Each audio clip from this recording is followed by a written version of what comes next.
Now, detonate the reality bomb!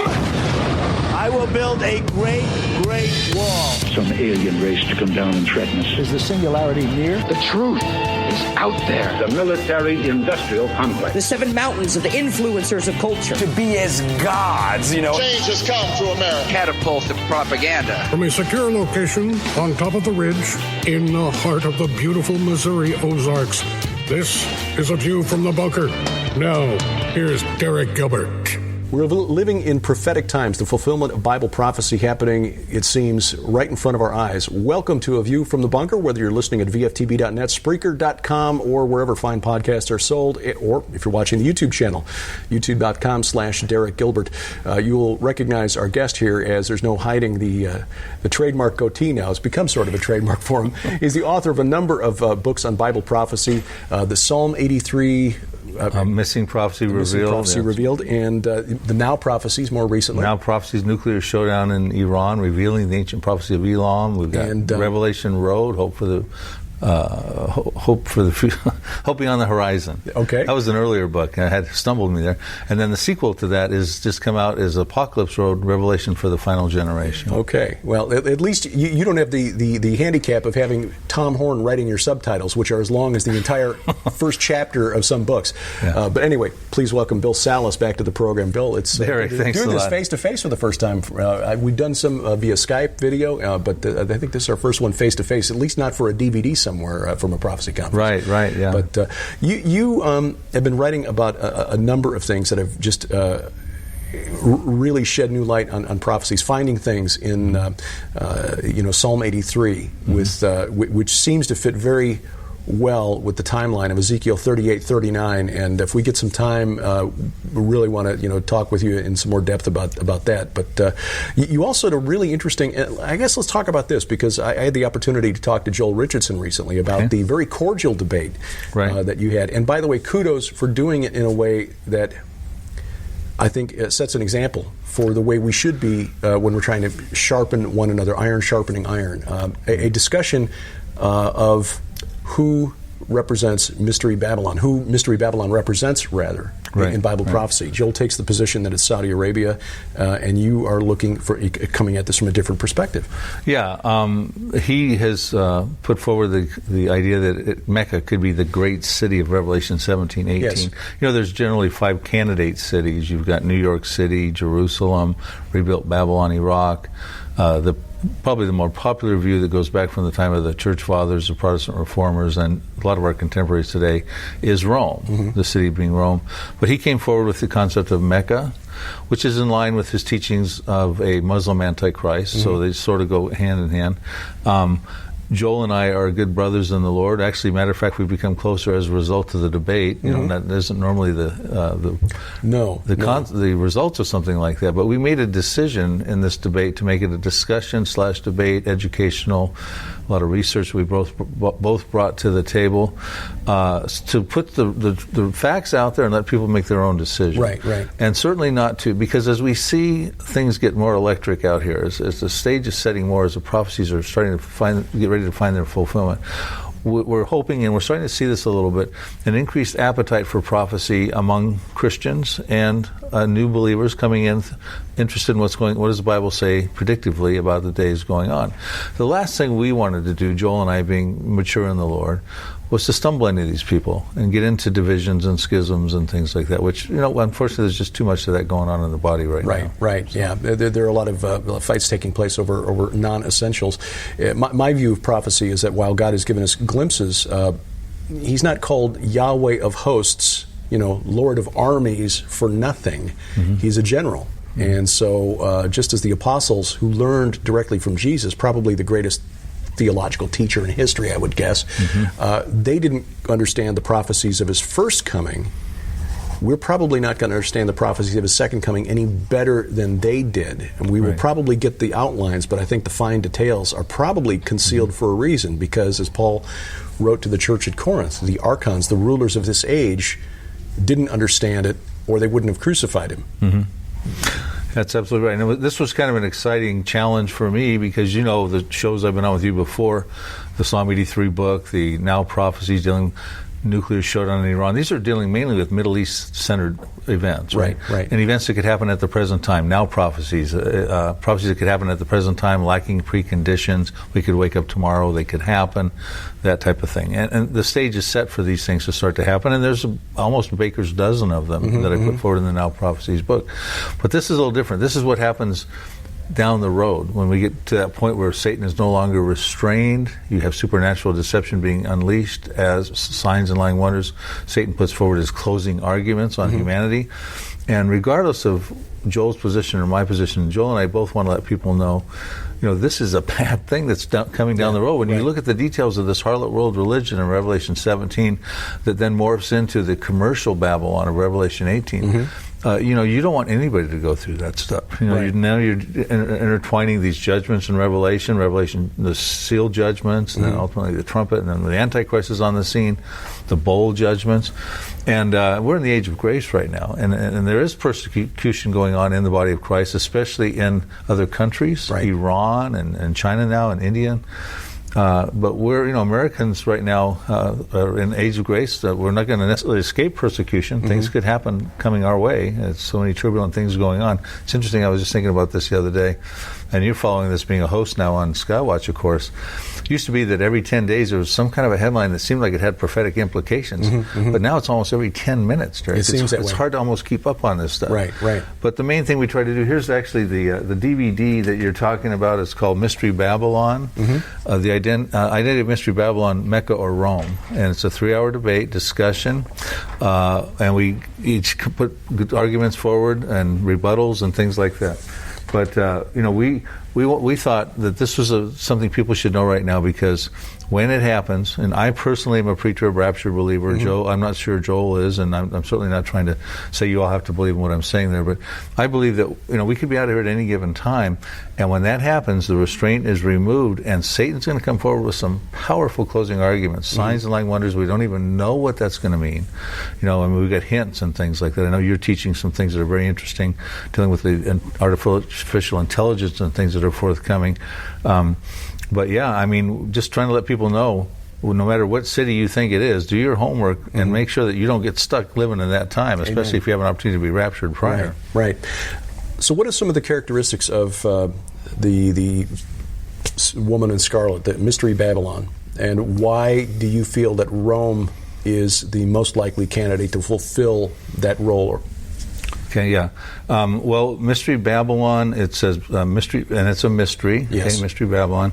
The mother of Mystery Babylon the Great, mother of harlots and abominations of the earth. She sits on many waters, we're told. That John gets a vision. Angel shows him, one of the angels with the 7 bowls, gives him a vision. And he sees this woman sitting on many waters, sitting on a scarlet beast. That would be the Antichrist. So we actually see a symbiotic relationship. The Antichrist is playing a little bit subservient role, second fiddle, to prop up this global religion. It says that the inhabitants of the earth are drunk with the wine of her fornication. Kings of the earth are committing fornication with her. Now that's related to spiritual idolatry.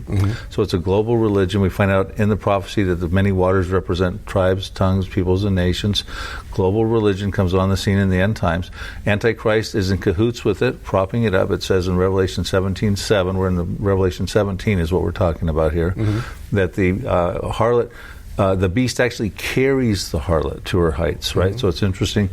And then they talk in Revelation 17 about some of the characteristics of the beast itself, but also, since it's a mystery, by definition, a mystery was something that was concealed in the Old Testament, but revealed in the New Testament. So the angel comes along and gives us the revelation of what this mystery is in Revelation 17:7 through Revelation 17:18. And those are intertwined verses with a little bit about the beast, but a little bit about the identity of the harlot. Revelation 17:9 says the harlot sits on 7 hills. And that can be mountains or hills. And so that was, of course, what Rome was, the city that sat on 7 hills. Matter of fact, at that time, John wrote, some of the Roman coinage had the goddess Roma minted on the coin, lounging on 7 hills. Then we find out in Revelation 17:15 the fact it's global. It sits on tribes, tongues, nations, many waters. And then the real telling verse in Revelation 17:18, it says the angel says to John, the city which you saw, so verse 1, he took me and I saw this woman sitting on many waters.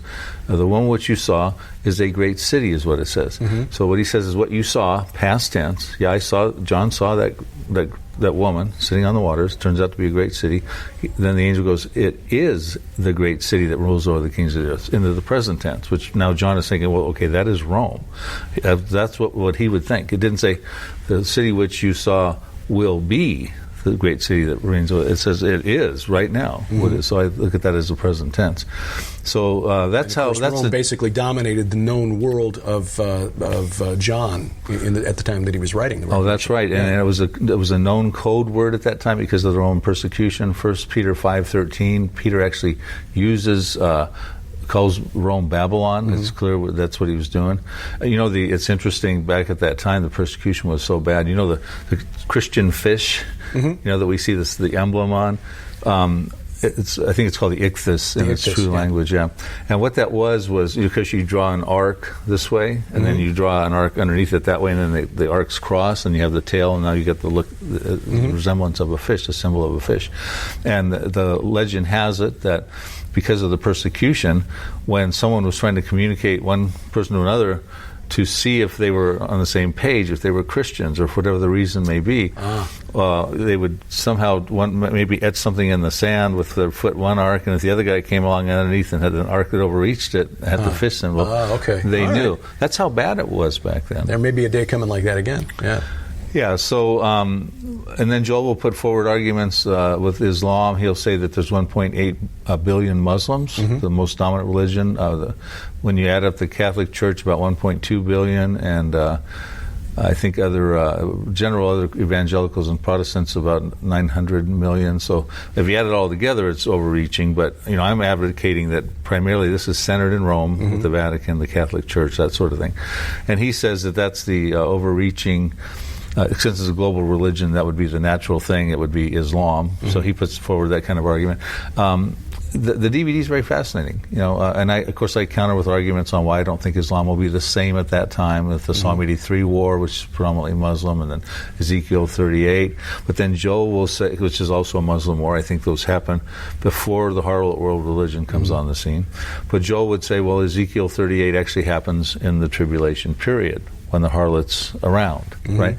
So I think your viewers would be fascinated to, and the DVD is available on my website, prophecydepot.com, and on Amazon. Well, it's fascinating stuff, and there are so many layers to it that are just incredible. Something occurred to me the other day, because as you know, I've been doing a lot of research into the cosmology, the religions of the ancient nations, the nations around ancient Israel, and the Amorites were a key people who are more important, I think, than we have given them credit for. We tend to use the word Babylonian and Canaanite, where in fact those were just different groups of Amorites, Eastern Amorites, Western Amorites. They were all Amorites.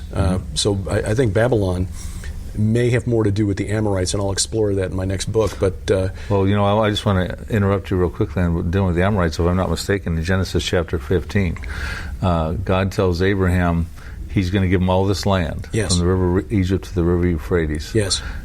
And he says your people are going to go into captivity for 400 years. And we know that played out with the Egyptian captivity. The iniquity of the Amorites is not yet complete. And that's what he said. He said 400 years to figure out the iniquity of the Amorites. That had to be something pretty powerful. That's what led me down this line of research, was that verse. What was it about these people that were so bizarre? But even just in little things, like, for example, why did Jesus ride a donkey colt, into Jerusalem? Rabbi Zev Porat was talking about this yesterday. Why did he ride the colt of a donkey into Jerusalem? Well, the Amorites, back in Abraham's day, the horse was something that pulled a chariot into war. But there is a surviving text from an Amorite king named Zimri Lim, who was a contemporary of Hammurabi and probably of Isaac and Jacob, who lived in the area along the Euphrates River that was the home turf for the Islamic State until recently, by the way. Chief god there was Dagon. And it was a court official telling Zimri Lim, my lord should honor his kingship by riding a donkey. He should not ride a horse and thus dishonor him. For some reason, the donkey was a sacred animal to the Amorites. It was a sacrifice, and that was what the king rode, not a horse. It was the donkey. So when Jesus rode the donkey into Jerusalem, it was a message maybe not to the people of the other nations. The Romans might not have gotten it, but certainly the people who lived in that area and had been where the culture of the Amorites still existed even into the apostolic age. They knew what was happening. When he rode the donkey into Jerusalem, here comes the king. Yeah. You notice my jaw's dropping, Derek? I mean, I can't believe how intellectual you've gotten with all this research and understanding. I remember when you were in the barbershop quartet and just doing basic interviews. And one of the things that we try to do with the DVD is to give the intellectual sides and the research, but we also try to lay it out in some basic layman stuff, too, because we want everyone to understand these prophecies as well. Well, one of the things that I thought that made sense in the argument in favor of Islam and they say the House of Saud, the Saudis, being the home of Babylon, is was it Revelation 19 where or is it 18 where fallen is Babylon the Great, and the merchants and the sea captains and everybody's wailing and bemoaning the loss of Babylon because of the trade and all the wealth that they have made through Babylon the Great. Certainly the wealth of the Saudis, oil, petroleum, has become the coin of the realm, and their trade, which is often carried across the ocean in big tankers, kind of fits the imagery that we see in John, but not only John, but in Ezekiel, back in verse 20 or chapter 27, where he's prophecy against the king of Tyre. And by the way, the Phoenicians were just descendants of the Amorites. So how would Rome fit that description? Yeah, well, and he did bring up that argument in the debate. That's a big part of his book, and it is. Yeah, he's got 4 or 5 decent arguments. I felt that I went at him pretty good on all 4 or 5 of them. First of all, he and I both agreed that what we're talking about is a future tense, a future scenario. So it may be something that hasn't developed yet. We can't really look at presently at what the commercial systems look like right now. And first of all, Revelation 17 and Revelation 18, I pointed out in the debate, Revelation 17 is dealing with religious Babylon. Revelation 18 is dealing with commercial Babylon. Okay. Revelation 17, you have this harlot world religion, which he would say is Islam centered in Mecca, that overstands its usefulness, and 10 kings come and desolate it. They're in alignment with the Antichrist. This is Revelation 17:16. But then I point out, well, then we have to turn our attention, because it says then the 10 kings give their power and authority to the beast, and now he has his time for his kingdom. Well, his kingdom actually is in Revelation 13, where we find out no one will buy or sell unless they take a mark in the right hand of their forehead. That becomes commercial Babylon. The destruction of Revelation 18 is different than the 10 kings desolating the harlot in Revelation 17:16, because that's God doing that, and it says in 1 hour you are thrown down and be found no more. And you get into at that point the whole Antichrist system is collapsing now, because no one can buy or sell, and it doesn't matter whether you have a mark on your right hand or upon your forehead or that sort of thing. But also Saudi Arabia at this point, I said, Joel and I both agreed, look, if Saudi Arabia was destroyed today, the world economic systems would not collapse. If the Vatican was destroyed today, the world economic systems would not collapse. And we're talking about a future scenario when the sealed judgments are probably happening. There's famines and pestilences. There's been wars. A global order has to come in and kind of harness that, try to restore some sort of normalcy. I believe that could be the harlot world religion. So we look at the present versus the future. Saudi Arabia presently is, they're trying to find different ways, as are so the UAE, the Gulf Cooperative Council states, to bring in revenues into their country. The oil, the petrodollar is threatened, and sort of things like that. So what we see economically with Saudi Arabia right now, they're going through all kinds of changes with this new Prince bin Salman. Yeah. He's been throwing people in jail. He's, this whole thing. So you just can't put your finger on the pulse of what will be in the future, be it 5 years, 10 years, 50 years. We don't know exactly when the harlot's going to be on the scene. And say that because what we see right now is what we're going to thus have at that point. So we have to look at, in my estimation, other details to see what seems to make most sense. Now, one of the arguments I put forward, and I asked Joel, and this is a bit of a red flag for me, I said, Joel, listen, I can cite church fathers, Tertullian, and I listed a bunch of them, reformers, John Calvin, John Knox, John Tyndale, contemporaries, Tim LaHaye, Vernon McGee, Dwight Pentecost, Dr. Reagan, Ed Hinson, a whole list of people that subscribe to Rome. It's throughout time. It's always been the popular view. Can you tell me anyone besides you and Walid Shubat who thinks it's Mecca? Is there anybody in history, any church fathers? And he doesn't have anybody. And that doesn't mean it can't be Mecca. In Daniel 12:4 tells us there'll be a time when knowledge will increase, people will travel to and fro.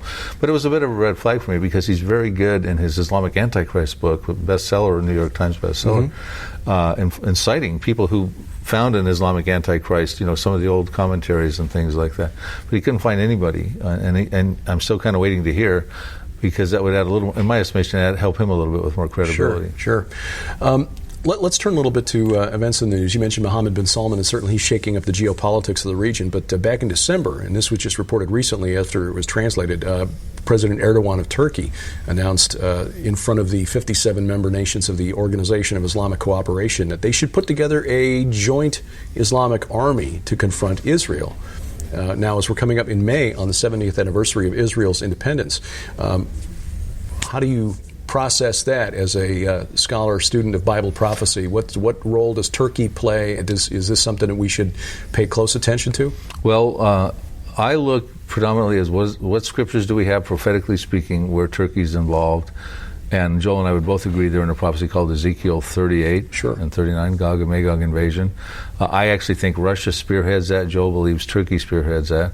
Undoubtedly, these Shiites in Iran and these Sunnis in Turkey and in Saudi Arabia, they're wanting to reestablish a caliphate that was destroyed in 1970, 1920 by the Ottoman Empire when it was destroyed in World War I. Iran's trying to do it as they spread their noose of terror, as Benjamin Netanyahu calls it, through the Middle East to have a Shiite caliphate. And then Erdogan's coming up with a central figure now trying to establish the Sunni caliphate like that.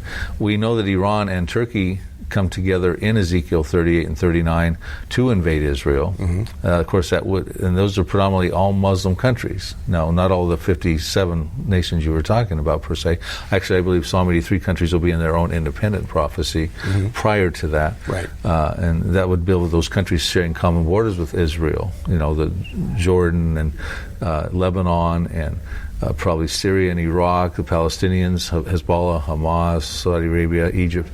They're not in Ezekiel 38, so they're not mentioned. And Ezekiel's pretty specific about who he mentions. So I think Turkey's definitely something you need to watch, where the relationships are building with Russia. Now, they're Sunni and Iran's Shiite, so so that bridge has got to be crossed.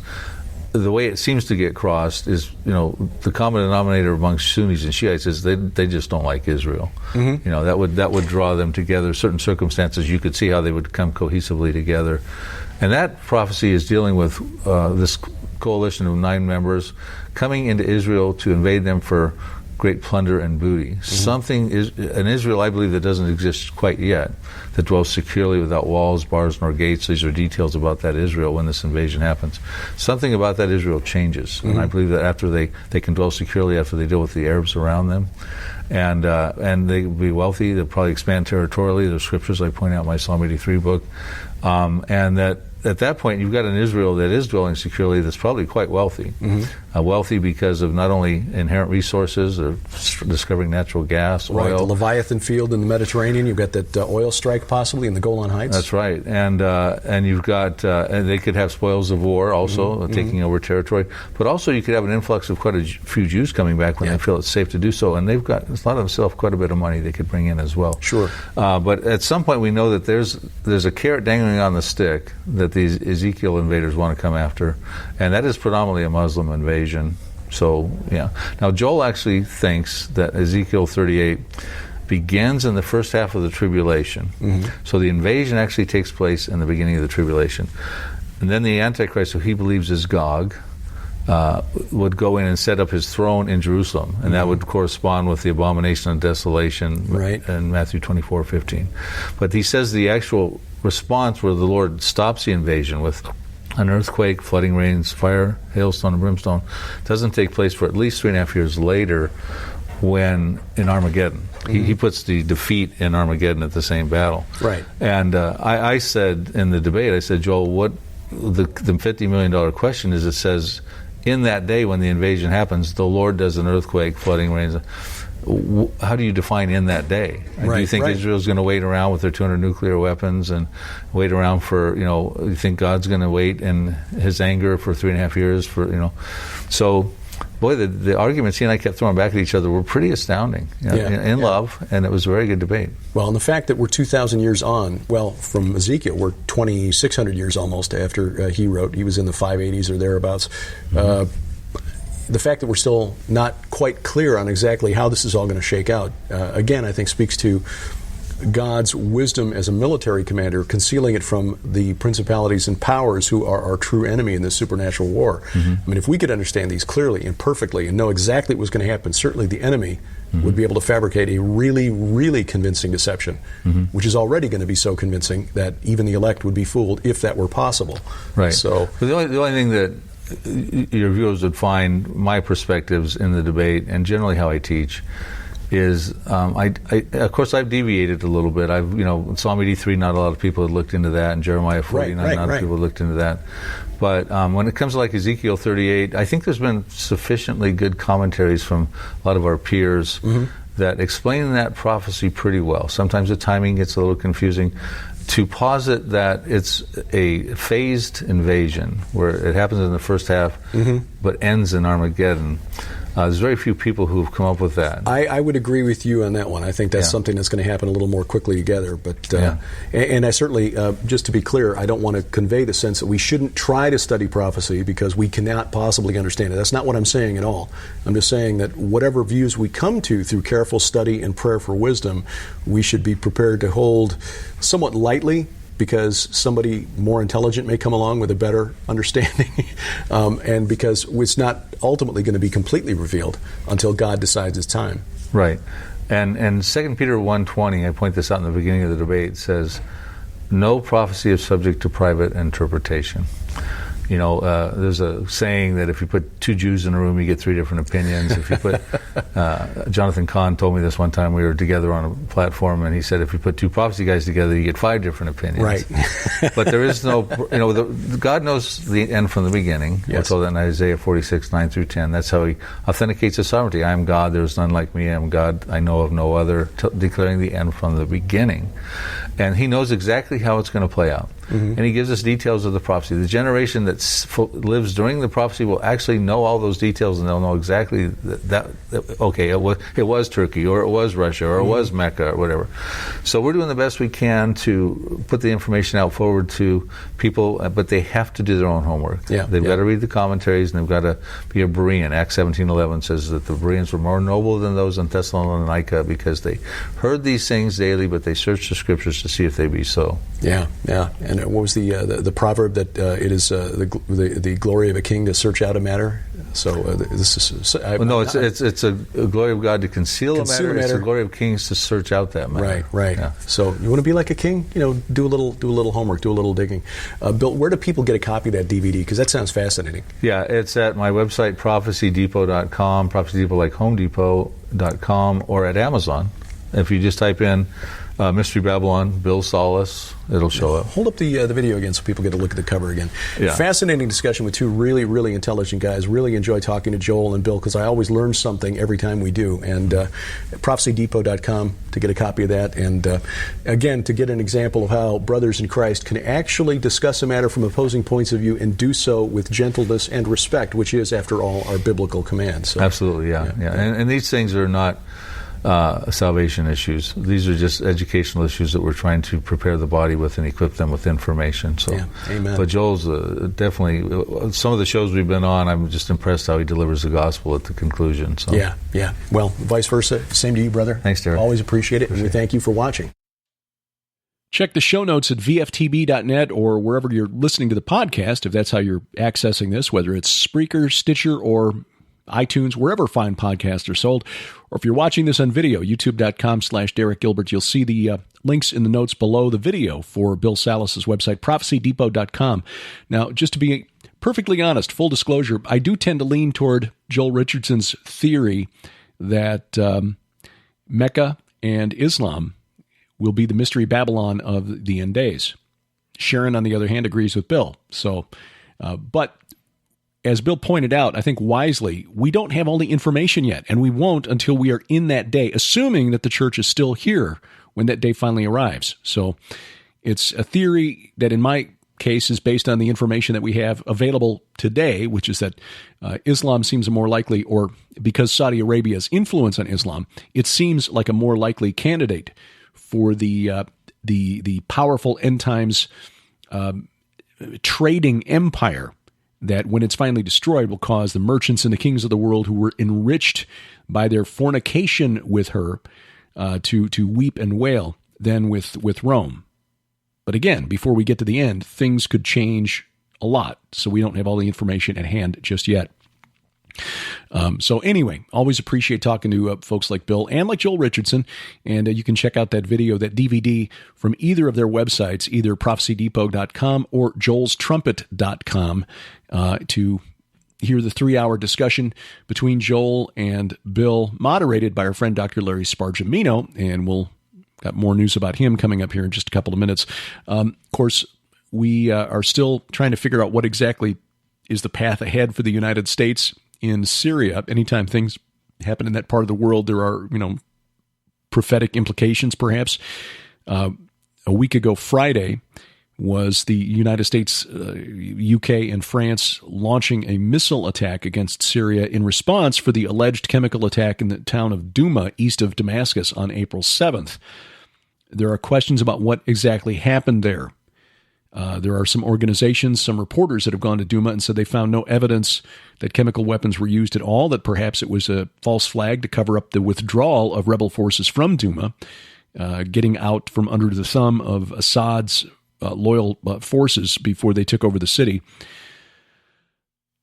Who knows? It's a war of information, and there's a danger, regardless of what point of view you hold, of allowing, filtering the news based on what information confirms the bias that you have. If you want to believe that everything in the mainstream media is a lie, then, okay, you're going to filter out information, but you're probably not going to be any closer to the truth than people who say that, who believe everything that they hear from CNN, MSNBC, Fox News, New York Times, Washington Post, etc. Somewhere in between there is the truth, and we don't have boots on the ground to access exactly what that truth is. I did find it odd that a CNN reporter, a couple of days after the alleged attack, interviewed refugees who had fled the town of Douma, claimed to be survivors of the chemical attack, and sniffed the backpack of a girl to see if it had been exposed to a chemical weapon, a toxic substance like chlorine or sarin. Now, a viewer to Skywatch TV, and thank you for the information, reported that sarin does dissipate fairly quickly. So the fact that the CNN reporter was still able to, survived, is not necessarily evidence that nothing happened in Douma. I had raised that question during on Skywatch TV this past week, and somebody pointed out that, just because she lived doesn't necessarily mean nothing happened. There is other evidence, however, that the story that we've been told is perhaps not exactly what took place in Douma. So, again, it's a war of information, and only God knows, really, what's going on there. And as he says, vengeance is his, and he will repay those who are exploiting this and using this one way or another to exploit human beings, other innocent people who are just caught in the crossfire. So there's that. The Iranian drone that was shot down by Israel back in February, you may remember that story, was apparently armed and on an attack mission. This is news that was just released by the Israeli Defense Forces on Friday. This is a pretty big deal. And kind of, because it was released on Friday, kind of after the news cycle, just kind of skated by without much attention, or at least not as much as I thought it should have gotten. This was the drone that took off from the T4 airbase near the city of Homs on February 10th, shot down by an Apache helicopter, an IDF Apache helicopter. After that drone was shot down, F-16s from the Israeli Air Force launched an attack on the T4 airbase. One of those planes was shot down. The pilot and co-pilot ejected in Lower Galilee, got away with minor injuries.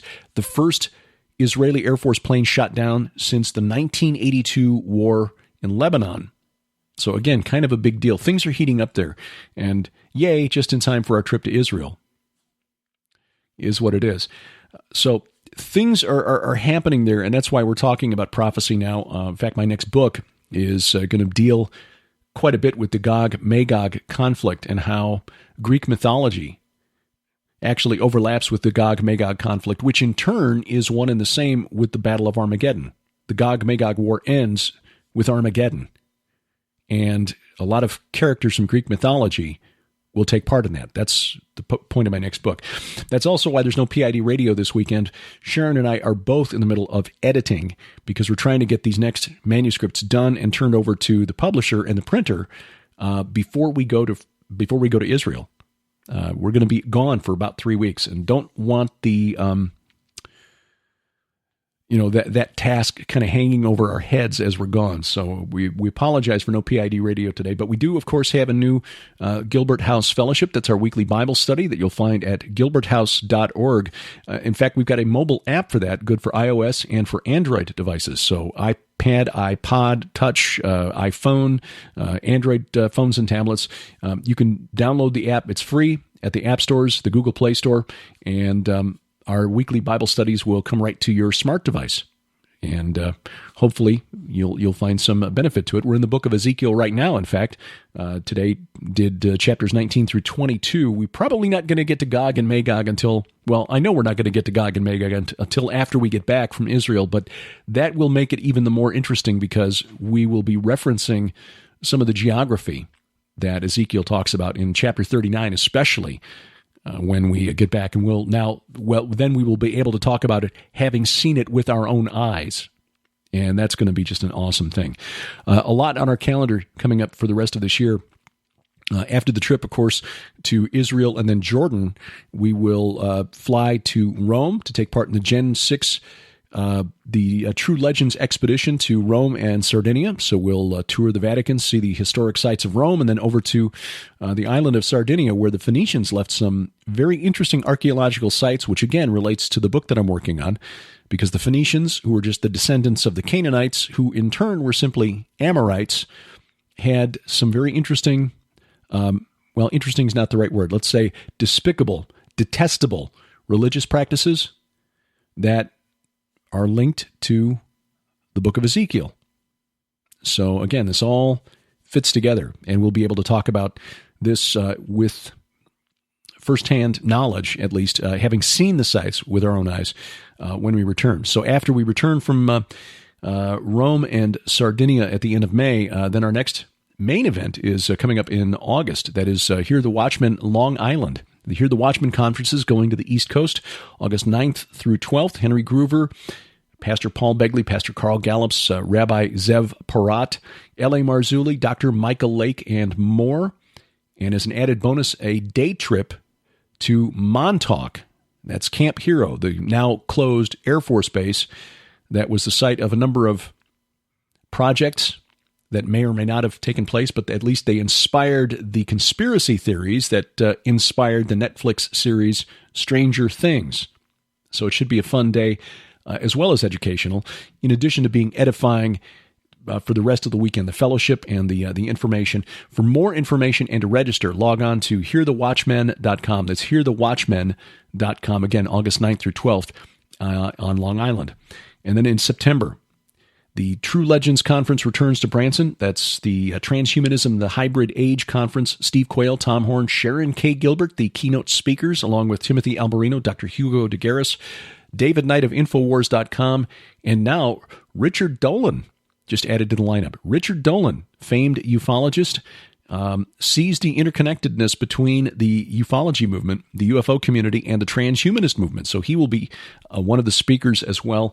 It's about half sold out already, so don't wait. If it sounds like it's of interest to you, and it should be, because transhumanism is one of the key topics, key issues that the church really needs to contend with, and most in the church don't even know what the word means. Transhumanism and the Hybrid Age, September 14th through the 16th in Branson. Get yourself educated, and again, take advantage of the fellowship. For information and registration, gen6.com. That's GENSIX.com. And then in October, the East Coast Prophecy Conference, put on by our friends at Southwest Radio Church. That's Dr. Larry Spargimino and Dr. Bob Glaze. October 18th through the 20th at the Wyndham Gettysburg. That's Gettysburg, Pennsylvania. Tom Horn, one of the featured speakers. I will be speaking. Sharon will be there, of course, as well. Joe Horn will be speaking. And Stephen Strang, the publisher of Charisma Magazine and the author of God and Donald Trump. We will be looking for you there and looking forward to the opportunity to see that the battlefield there. That's been on my bucket list. So definitely looking forward to that. Again, October 18th through the 20th, the East Coast Prophecy Conference in Gettysburg, Pennsylvania, and hope to see you there. The website for information and registration is swrc.com. That's swrc.com. Please give us a review on iTunes, Stitcher, Spreaker, and by the way, I need to mention that we have now moved our podcasts. We're in the process of getting approved for being moved over to iHeartRadio as well. So we'll hopefully we can announce that here within the next week or so. But anyway, give us a review and a thumbs up wherever fine podcasts are sold. Give us a like on Facebook as well, facebook.com/viewfromthebunker. And remember, we're a production of Gilbert House and released under a Creative Commons Attribution, Non-Commercial, No Derivatives 4.0 International License. The opening theme is by Kevin MacLeod. His website is incompetech.com. Our opening announcer, DC Good. Remember, we wrestle not against flesh and blood. I'm Derek Gilbert, and this is A View from the Bunker.